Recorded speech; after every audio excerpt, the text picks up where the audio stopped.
Bonjour, chers amis, imaginez un instant que vous ayez passé des décennies à travailler dur, à économiser chaque euro avec soin, et puis, un jour, vous vous retrouvez à la retraite avec l'impression que votre argent fond comme neige au soleil.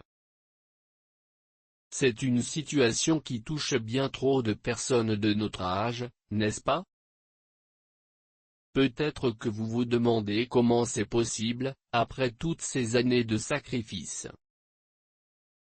Eh bien, moi, un expert de 80 ans qui a traversé bien des tempêtes financières, je suis ici pour vous aider.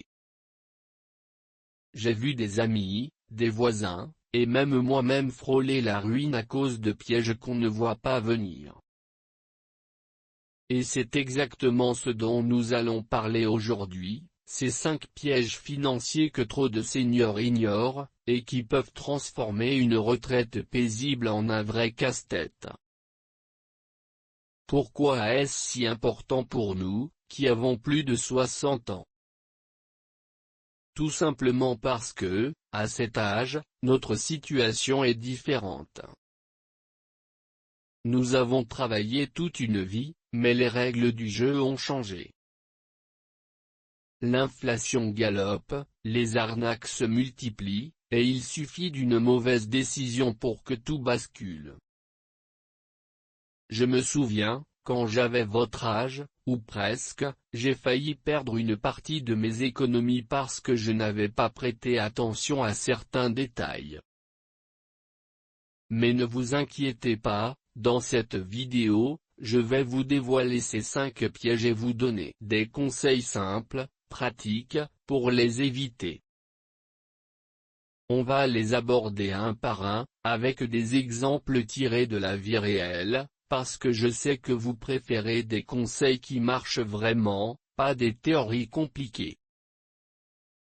Alors, commençons par le premier, car c'est souvent là que tout commence. Le premier piège, c'est d'ignorer l'inflation et la hausse inexorable des coûts de la vie. Vous savez, quand j'étais jeune, 1 euro valait 1 euro, mais aujourd'hui, avec l'inflation, ce même euro ne vaut plus grand-chose. C'est comme si votre argent perdait du poids sans que vous vous en rendiez compte. Pensez à vos courses au supermarché, il y a 10 ans, un panier de base coûtait peut-être 50 euros, et maintenant, il en coûte 80 ou plus. C'est l'inflation qui fait ça, et si vous ne la prenez pas en compte dans vos plans de retraite, vous risquez de vous retrouver à court d'argent bien avant la fin de vos jours. J'ai un ami, disons qu'il s'appelle Robert, qui a pris sa retraite il y a 15 ans avec ce qu'il pensait être une somme confortable.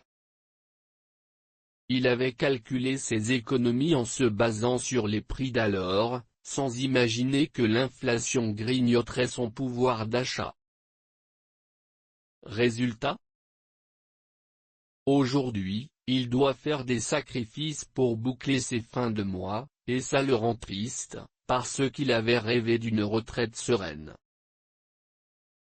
Pour éviter ça, il faut agir intelligemment. Commencez par évaluer votre situation actuelle. Prenez une soirée tranquille, asseyez-vous avec un café, et listez vos dépenses mensuelles. Notez tout, l'électricité, le gaz, la nourriture, les loisirs. Ensuite, comparez avec ce que ça coûtait il y a 5 ou 10 ans. Vous verrez peut-être que vos factures ont augmenté de 20% ou plus. Une fois que vous avez une idée claire, ajustez votre budget. Par exemple, si vous avez des économies sur un compte d'épargne, demandez-vous si ce compte suit l'inflation. Souvent, les intérêts sont trop bas, alors envisagez d'investir dans quelque chose de plus dynamique, comme des obligations indexées sur l'inflation ou des fonds qui protègent votre argent. N'allez pas chez un conseiller financier sans préparation. préparez des questions simples, comme « Comment mon investissement va-t-il résister à l'inflation ?» Et rappelez-vous, ce n'est pas sorcier. J'ai moi-même fait ça il y a quelques années, j'ai transféré une partie de mes économies vers un fonds plus adapté, et ça m'a permis de garder le pouvoir d'achat. Essayez de le faire petit à petit, sans vous stresser. Commencez avec une petite somme, et voyez comment ça se passe. L'important, c'est de ne pas rester immobile, parce que l'inflation, elle, ne s'arrête jamais. Passons maintenant au deuxième piège, qui est tout aussi insidieux, tomber dans des arnaques financières qui ciblent spécifiquement les seniors. Ah, les arnaques, j'en ai vu de toutes les couleurs. C'est affreux, mais les escrocs savent que nous, les plus âgés, sommes souvent plus vulnérables, peut-être parce que nous sommes polis ou que nous faisons confiance plus facilement. Imaginez recevoir un appel d'un soi-disant expert qui vous promet de doubler votre argent en un clin d'œil, ou un email qui vous invite à cliquer sur un lien pour une offre miracle. J'ai une voisine, elle s'appelle Marie, qui a perdu plusieurs milliers d'euros il y a quelques années parce qu'elle a cru à une arnaque en ligne. Elle pensait investir dans une entreprise qui semblait légitime, mais c'était un faux site. Du jour au lendemain, son argent avait disparu, et elle s'est sentie bête, même si ce n'était pas de sa faute. Pour vous protéger, restez vigilant. D'abord, vérifiez toujours les sources. Si quelqu'un vous contacte par téléphone ou email pour vous proposer un investissement, raccrochez et contactez directement l'entreprise via leur site officiel ou un numéro que vous connaissez.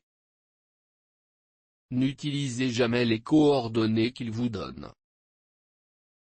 Ensuite, éduquez-vous un peu sur les types d'arnaques courantes.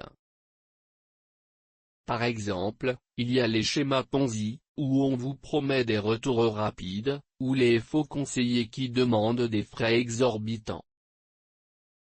Partagez vos expériences avec vos amis ou votre famille.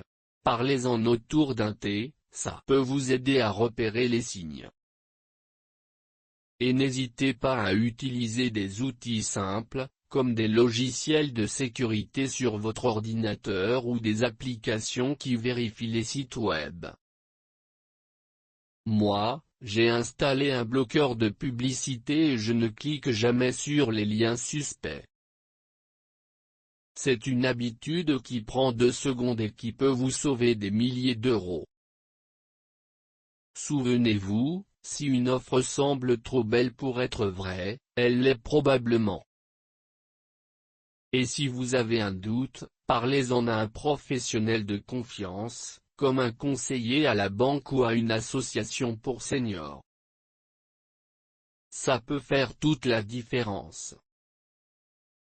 Et maintenant, venons-en au troisième piège, qui est de faire de mauvais choix d'investissement sans bien comprendre les risques. Vous savez, quand on est jeune, on peut se permettre des erreurs parce qu'on a le temps de se rattraper, mais à notre âge, chaque décision compte double. J'ai connu un collègue, appelons-le Jean, qui a tout misé sur une action boursière parce qu'un ami lui avait dit que c'était le prochain gros coup. Malheureusement, le marché a chuté, et il a perdu une bonne partie de ses économies. Il n'avait pas réalisé que les investissements volatiles, comme les actions, peuvent fluctuer énormément, et à 65 ans, on n'a pas toujours le temps d'attendre que ça remonte. Pour éviter ce piège, prenez le temps de vous informer. Commencez par définir vos objectifs. Voulez-vous un revenu stable ou êtes-vous prêt à prendre un peu de risque pour plus de gains? Une fois que c'est clair, diversifiez vos investissements. Ne mettez pas tous vos œufs dans le même panier, comme on dit. Par exemple, mélangez des actions avec des obligations ou des placements plus sûrs comme les livrets d'épargne réglementés. Et apprenez les bases. Qu'est-ce qu'un indice boursier? Comment lire un rapport financier? Il y a des livres simples ou des vidéos en ligne qui expliquent ça sans jargon. J'ai moi-même lu un petit livre sur les investissements il y a quelques années, et ça m'a changé la vie. Testez avec de petites sommes d'abord. Investissez 100 ou 200 € dans quelque chose de nouveau et suivez son évolution. Si ça marche, grandissez. Sinon, ajustez. Et n'oubliez pas de revoir vos investissements régulièrement, au moins une fois par an. C'est comme entretenir votre jardin, si vous ne le faites pas, les mauvaises herbes prennent le dessus. Avec un peu de patience et de bon sens, vous pouvez transformer ces choix en atouts pour votre retraite. Eh bien, nous venons de voir ces 3 premiers pièges qui peuvent ruiner une retraite bien méritée, et j'espère que ces conseils vous aident déjà à y voir plus clair. Continuons donc à explorer les suivants, car il y en a encore 2 qui valent la peine d'être discutés. Eh bien, chers amis, reprenons notre conversation où nous l'avions laissée, car il y a encore 2 pièges financiers qui méritent toute notre attention. Vous savez, après avoir abordé l'inflation rampante, les arnaques sournoises et les mauvais choix d'investissement, il est temps de creuser un peu plus profond dans ces réalités qui touchent tant de seniors comme nous. Ces 2 prochains pièges sont souvent sous-estimés, mais ils peuvent avoir un impact tout aussi dévastateur sur notre tranquillité d'esprit et nos économies. Allons-y doucement, comme toujours, avec des exemples tirés de la vie réelle et des conseils pratiques que j'ai affinés au fil de mes 80 années bien remplies. Le 4e piège, et il est particulièrement proche de mon cœur parce que j'ai vu trop de mes contemporains en souffrir, c'est de ne pas anticiper les dépenses de santé imprévues. Ah, la santé, ce trésor inestimable que l'on tient pour acquis jusqu'à ce qu'elle nous fasse un signe. À notre âge, passé 60 ans, les visites chez le médecin deviennent plus fréquentes, et les factures s'accumulent comme des nuages avant l'orage.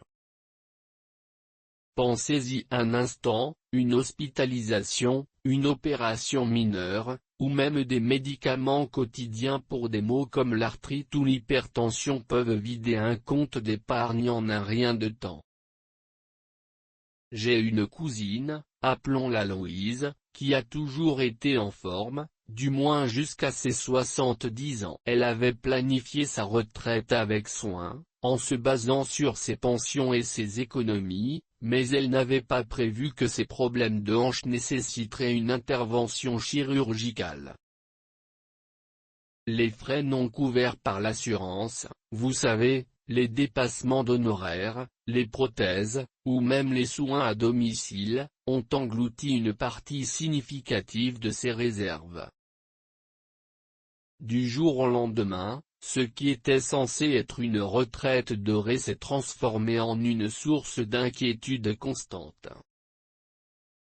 Et ce n'est pas un cas isolé. J'ai discuté avec des amis dans des clubs de seniors, et beaucoup d'entre eux ont partagé des histoires similaires, où une mauvaise surprise médicale a forcé des changements radicaux dans leur mode de vie. Pourquoi est-ce si critique pour nous? Eh bien, à partir de 60 ans, nos besoins en santé évoluent, et les systèmes comme la sécurité sociale en France couvrent une partie, mais pas tout. L'inflation frappe aussi ici, les coûts médicaux augmentent plus vite que l'inflation générale, avec des prix qui grimpent pour les consultations, les médicaments et les équipements. si vous n'avez pas mis en place un coussin financier dédié à la santé, vous risquez de puiser dans vos économies principales, ce qui pourrait compromettre votre capacité à couvrir les autres dépenses quotidiennes. Personnellement, j'ai eu ma dose d'expérience. Il y a une dizaine d'années, j'ai dû faire face à une opération pour une cataracte. J'avais anticipé cela en souscrivant à une mutuelle complémentaire adaptée, ce qui m'a évité de vider mes comptes. Mais ce n'est pas toujours le cas pour tout le monde. Pour éviter ce piège, commencez par évaluer votre couverture actuelle. Prenez un après-midi tranquille, installez-vous dans votre fauteuil préféré avec une tasse de thé, et passez en revue vos assurances. Vérifiez ce que couvre votre régime de base, la sécurité sociale, et ce que votre mutuelle ou votre assurance privée ajoute. Demandez-vous, est-ce que cela suffit pour mes besoins potentiels? Par exemple, si vous avez des antécédents familiaux de maladies comme le diabète ou les problèmes cardiaques, envisagez une assurance qui couvre les soins spécialisés. Il y a des options simples et abordables, comme les contrats mutualistes pour seniors, qui offrent des garanties supplémentaires sans frais exorbitants. N'hésitez pas à contacter votre caisse d'assurance maladie ou un conseiller en assurance, mais préparez vos questions à l'avance.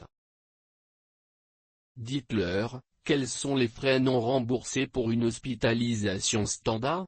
Ou comment puis-je adapter ma couverture à mon âge? De plus, créez un fonds d'urgence dédié à la santé. C'est facile, mettez de côté une petite somme chaque mois, disons 50 ou 100 €, dans un compte séparé. Au fil du temps, cela s'accumule et vous donne une paix d'esprit. J'ai fait cela moi-même, et cela m'a sauvé d'un stress inutile. Partagez aussi vos plans avec votre famille. Discutez-en lors d'un déjeuner dominical. Il pourrait avoir des conseils ou des expériences à partager. Et rappelez-vous, ce n'est pas une question de pessimisme, mais de réalisme. En planifiant, vous protégez non seulement vos finances, mais aussi votre bien-être global. Prenez le temps, agissez petit à petit, et vous verrez que cela fait une différence immense. Passons maintenant au cinquième et dernier piège de notre liste, qui est tout aussi pernicieux, ne pas optimiser les impôts et les prestations sociales, ce qui peut littéralement laisser de l'argent sur la table. Vous savez, après une vie de travail, on mérite de profiter de tous les avantages que la société nous offre, mais trop souvent, les seniors comme nous passons à côté de ces opportunités par manque d'information ou de suivi. Imaginez travailler dur toute votre vie, payer vos impôts fidèlement, et puis, à la retraite, ne pas réclamer ce qui vous revient de droit.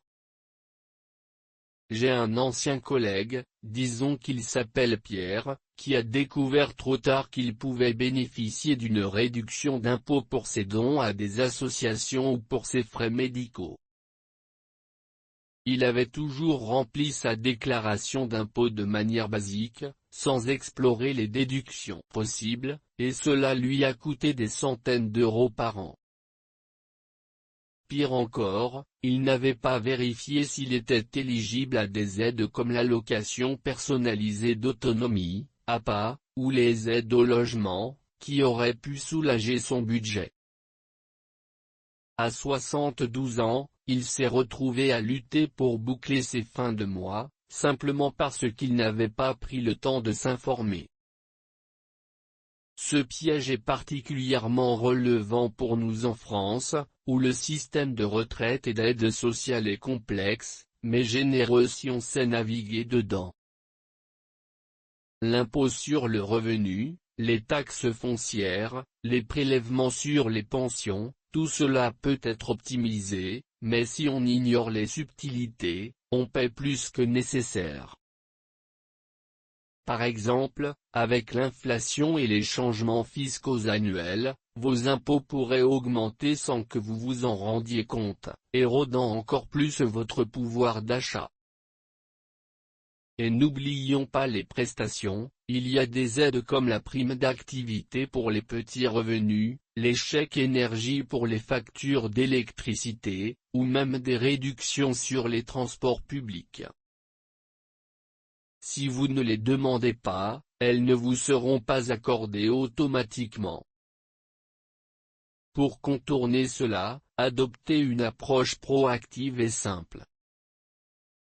D'abord, familiarisez-vous avec vos droits. Prenez une journée dédiée, peut-être un samedi matin, pour consulter des ressources fiables comme le site de la CAF, Caisse d'allocation familiale, de l'URSSAF, ou même des brochures gratuites disponibles dans les mairies. Lisez-les tranquillement, sans vous presser. Par exemple, apprenez comment déclarer vos revenus de retraite pour minimiser l'impôt, utilisez les déductions pour les frais réels, comme les transports ou les dons, qui peuvent réduire votre facture fiscale de manière significative. J'ai personnellement économisé plusieurs centaines d'euros en apprenant à utiliser le formulaire 2042C Pro, qui permet de déduire les dépenses professionnelles passées ou les frais médicaux. Ensuite, vérifiez régulièrement vos éligibilités aux aides. Utilisez des simulateurs en ligne, ils sont gratuits et faciles d'accès, même si vous n'êtes pas un expert en informatique. Demandez à un enfant ou un petit-enfant de vous aider si besoin. C'est une bonne occasion de passer du temps ensemble. Posez des questions précises à votre centre d'impôt ou à un conseiller fiscal. Quelle déduction puis-je appliquer pour ma pension? Ou suis-je éligible à la PAA si j'ai des difficultés de mobilité? N'oubliez pas non plus de revoir votre situation chaque année, car les lois changent. Par exemple, avec la réforme des retraites, de nouvelles règles pourraient s'appliquer. Créez une routine, marquez dans votre agenda de vérifier cela tous les 6 mois. Et si vous vous sentez submergé, rejoignez un groupe local pour seniors. Ils organisent souvent des ateliers sur ces sujets, où des experts expliquent tout en langage simple. Moi, j'ai assisté à l'un de ces ateliers il y a quelques années, et cela m'a permis d'ajuster mes déclarations pour économiser de l'argent que j'ai pu réinvestir dans des loisirs. L'important, c'est de ne pas laisser la paperasserie vous décourager. Avec un peu de persévérance, vous pouvez transformer ces obligations en opportunités, et ainsi préserver vos économies pour les choses qui comptent vraiment, comme voyager ou passer du temps avec les petits-enfants. Voilà, chers amis, nous avons maintenant exploré ces 5 pièges financiers qui guettent trop de seniors, et j'espère que ces conseils, tirés de mon expérience et de celle de mes proches, vous aideront à naviguer ces eaux tumultueuses avec plus de sérénité. Mais ne vous arrêtez pas là, car il y a encore tant à dire sur comment bâtir une retraite épanouie. Dans la partie suivante, nous aborderons des stratégies concrètes pour protéger et faire croître vos économies, avec des astuces simples que vous pouvez appliquer dès demain. Restez avec moi, et continuons ce voyage ensemble. Eh bien, chers amis, nous y voilà, dans cette 3e et dernière partie de notre voyage ensemble. Vous avez été si patient et attentif jusqu'ici, et je suis ravi de voir que nous avons déjà démystifié ces 5 pièges financiers qui menacent la sérénité de notre retraite.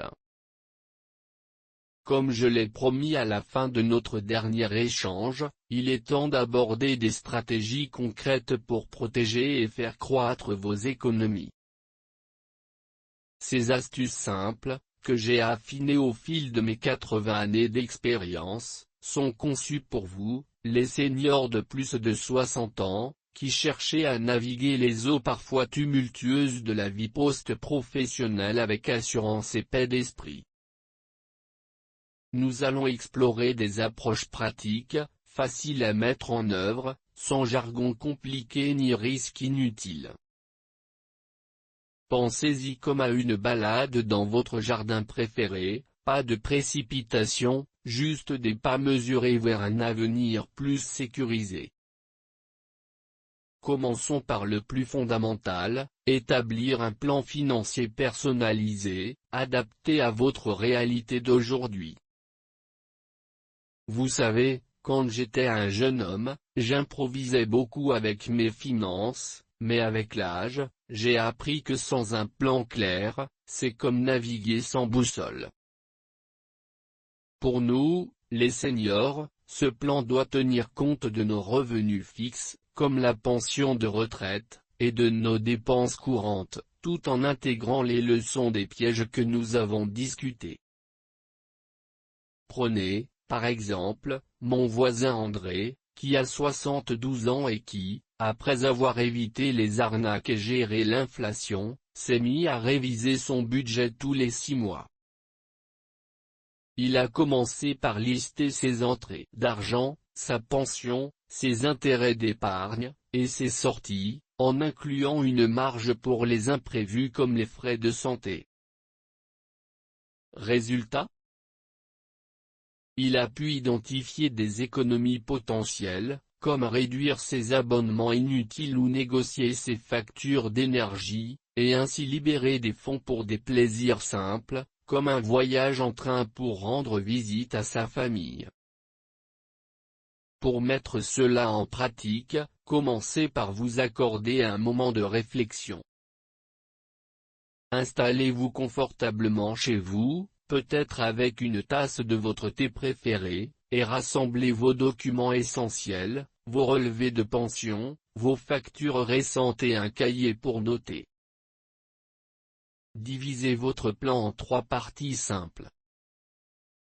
D'abord, évaluez vos revenus, combien entrez-vous chaque mois?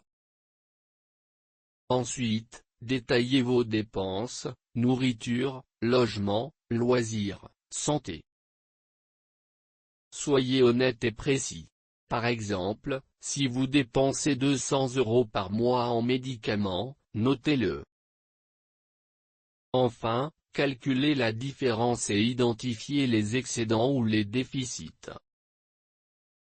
Si vous avez un excédent, pensez à l'investir intelligemment, comme dans un livret d'épargne réglementé qui offre un taux d'intérêt garanti.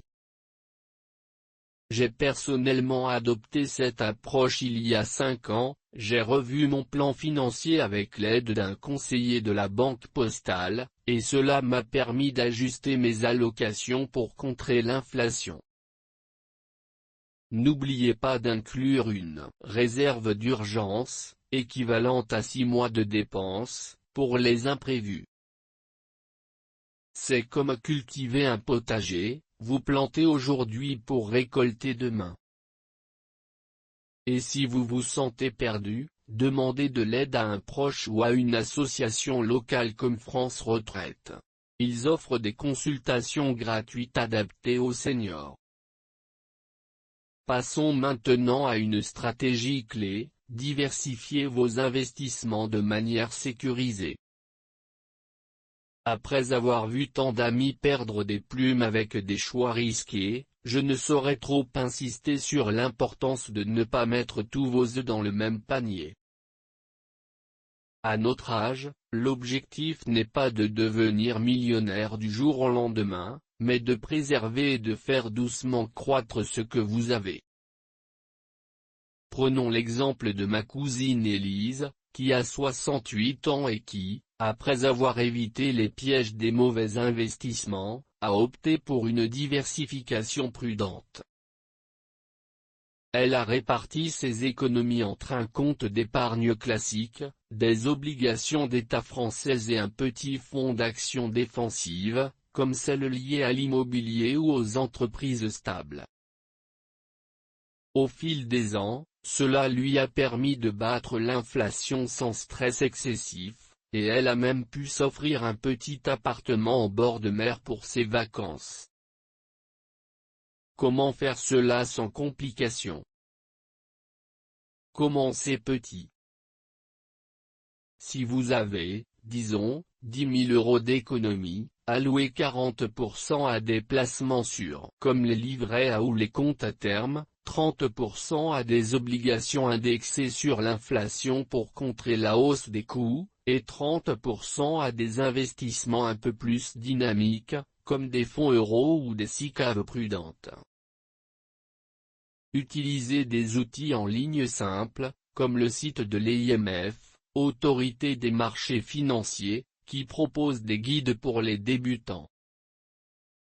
Moi, j'ai commencé par investir 500 € dans un fonds obligataire il y a quelques années, et en surveillant régulièrement via mon application bancaire, j'ai vu mes rendements s'améliorer. Rappelez-vous, la diversification n'est pas une science exacte. Elle demande de la patience. Vérifiez vos investissements 2 fois par an, et ajustez en fonction de votre confort. Si le marché fluctue, restez calme, à 60 ans et plus, priorisez la stabilité sur les gains rapides.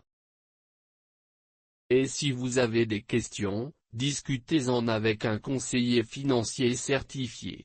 Préparez des questions comme, quel est le risque réel pour mon âge? Cela vous évitera les erreurs et renforcera votre confiance. Une autre stratégie essentielle, et souvent négligée, est de maximiser les avantages fiscaux et les aides sociales, en bâtissant sur ce que nous avons évoqué pour le 5e piège. Vous vous souvenez de Pierre, qui a regretté de ne pas avoir optimisé ses impôts? Eh bien, en appliquant quelques astuces simples, vous pouvez transformer cela en une force. Par exemple, profitez des réductions pour les dons à des associations caritatives. En France, un don de 100 € peut vous faire économiser jusqu'à 66 € d'impôts, selon votre tranche. J'ai moi-même utilisé cela en soutenant une association pour les seniors, ce qui m'a non seulement aidé fiscalement mais m'a aussi apporté une satisfaction personnelle. De plus, explorez les aides spécifiques aux retraités, comme la prime d'activité si vos revenus sont modestes, ou les chèques vacances pour des escapades abordables. Pour mettre en œuvre cela, rendez cela routinier. Chaque janvier, quand vous préparez votre déclaration d'impôt, prenez le temps de lister toutes les déductions possibles, frais médicaux, transport domicile-travail si vous avez travaillé récemment, ou même les intérêts d'emprunt. Utilisez le formulaire 2042 sur le site des impôts, qui est conçu pour être accessible. J'encourage mes amis à utiliser les simulateurs en ligne de la DGFiP. Ils sont gratuits et vous guident pas à pas. Par exemple, si vous avez des frais de garde pour un proche dépendant, vous pourriez être éligible à des crédits d'impôt. Et n'hésitez pas à combiner cela avec d'autres aides. Vérifiez votre éligibilité à l'APA si vous avez des difficultés de mobilité, ou aux tarifs sociaux pour l'électricité. J'ai aidé un ami à réclamer une aide au logement l'an dernier, et cela lui a libéré 150 € par mois. L'astuce est de rester informé. Abonnez-vous à des newsletters de sites fiables comme servicepublic.fr, ou rejoignez un club de seniors pour des ateliers sur ces sujets. Avec un peu d'effort, vous pourrez non seulement préserver vos économies, mais les faire fructifier en évitant des pertes fiscales inutiles. Maintenant, abordons une stratégie plus holistique, intégrer la gestion financière à votre bien-être quotidien. À notre âge, il n'est pas question de séparer l'argent de la vie. Tout est lié.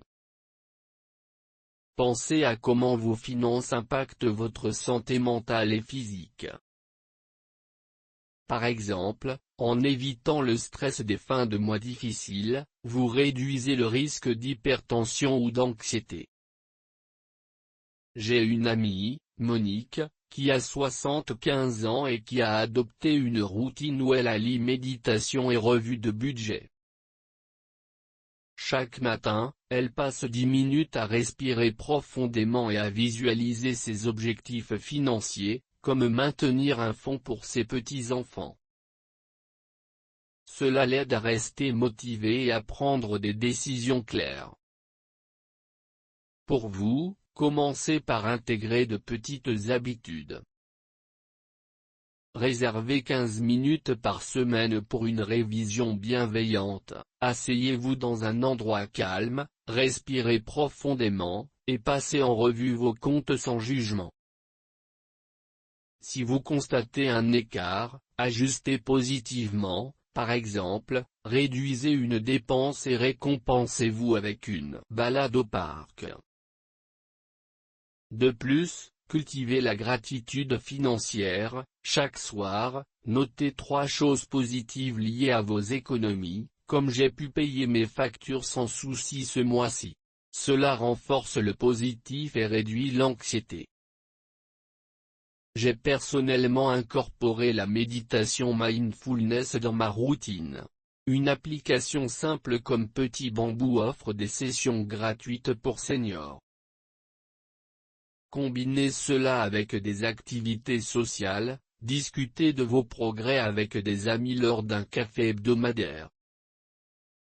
Cette approche ne protège pas seulement vos finances, elle enrichit votre vie globale, en vous aidant à apprécier ce que vous avez construit. Une stratégie supplémentaire, et peut-être la plus gratifiante, est de transmettre vos connaissances et de planifier pour l'héritage. À 80 ans, j'ai réalisé que partager mon expérience est un investissement en soi. Parlez à vos enfants ou petits-enfants de vos leçons financières. Cela les protège et renforce vos liens. Par exemple, expliquez-leur comment éviter les arnaques ou gérer l'inflation, comme nous l'avons fait ici.